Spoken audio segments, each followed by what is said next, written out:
শুভ সকাল সবাইকে and welcome to my mini daily blog. I hope তোমাদের কাছে আজকের ভিডিওটা অনেক ভালো লাগবে।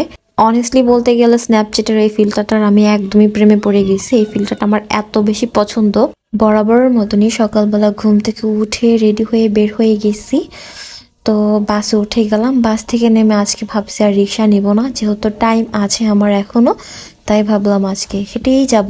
মাঝে মাঝে এরকম জাস্ট গান শুনতে শুনতে একা হাঁটতে অনেক বেশি ভালো লাগে। মাঝে মাঝে না জাস্ট নিজেকে একটু একা সময় দেওয়ার জন্য একটু একা টাইম স্পেন্ড করা উচিত। যখন তুমি নিজেকে সময় দিবা, নিজেকে বুঝবা, নিজেকে নিয়ে ভাববা, মাঝে মাঝে না একা কোথাও ঘুরতে চলে যাবা কিংবা রেস্টুরেন্টে যেয়ে নিজের পছন্দের খাবারটা অর্ডার করে একা বসে খাবা, দেখবা তোমার ওই টাইমগুলো এত বেশি ভালো যায়। তখন মনে হবে যে না, একাকিত্ব আসলেও অনেক সুন্দর। আমি জানি না কতটুকু বুঝাতে পারছি, বাট অনেক মানুষের ডিপ্রেশনে থাকে। আমি চাই আমার কথা শুনে অ্যাটলিস্ট তোমাদের একটু হলেও ভালো লাগুক আর নিজেকে বুঝো।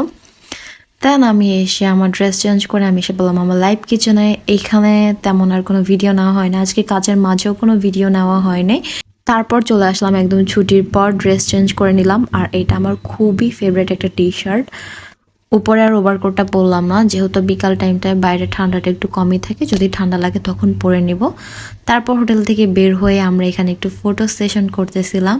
এই যে বড় আপুরা তারা ছবি তুলতেছে, আমি আবার তাদের ভিডিও করতেছিলাম। আমরা না এত পরিমাণে ছবি তুলি আর এত পরিমাণে ভিডিওস করি, জানেন আমাদের তিনজনের কিভাবে মেন্টালিটি মিলে গেছে।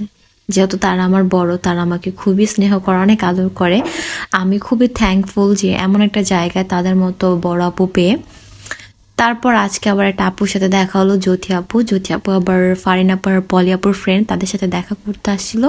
ওই সূত্রে তার সাথে আমার দেখা। সেও খুব ভালো একজন মানুষ। সে আজকে আমাদের ট্রিট দিছিল।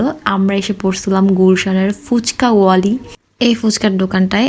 এই দোকানটার অনেক আগে ফাইজাপুর একটা রিভিউ দেখছিলাম, তখন আমি ভাবছিলাম এখানে একবার হলো ফুচকা খেতে যাব। জানি না তখন বলছিলাম কিভাবে আল্লাহ আমার ইচ্ছাটা পূরণ করে দিচ্ছে। কত বছর পর, আই থিঙ্ক 2 বছর পর হবে। তো আমি সবারকে একটাই কথা বলবো, ছোট বড় যাই হোক, আল্লাহর কাছে যখন যেটা চাবা, আল্লাহ তোমাকে দেরি করে দেখ কিংবা আগে দেখ, বাট দিবে।